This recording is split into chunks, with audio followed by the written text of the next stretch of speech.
తెలంగాణలో దళిత మంత్రులు పెత్తందారులుగా వ్యవహరిస్తున్నారని, సంపాదన ధ్యేయంగా పనిచేస్తున్నారని మాజీ మంత్రి మోత్కుపల్లి నరసింహులు విమర్శించారు.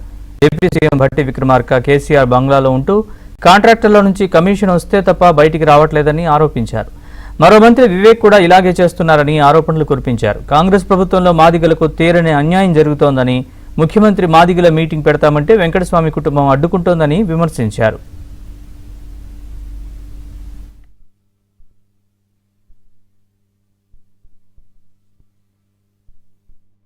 న్యాయం చేసిన వాళ్ళు గారు మీరు గమనించండి, వాళ్ళు ఉన్న బంగ్లా చూడండి. భట్టి విక్రమార్క అయితే ఇవాళ సీఎం కేసీఆర్ ఉన్న బంగ్లాలో ఉండాలని ఆ బంగ్లాలో చేరినాడు. బయటికి రావాలంటే ఆయన రాలేడు. ఆయన కమిషన్ వస్తే తప్ప బయటికి రాలేడు. ఇది ఎంత బాధాకరమండి. ఒక దళితుడు ఎంత నీతిగా ఉండాలి. అంబేద్కర్ ఏం ఆశించిండు? మీరు రిజర్వేషన్లో గెలిచి డబ్బులు సంపాదించుకోమన్నాడా?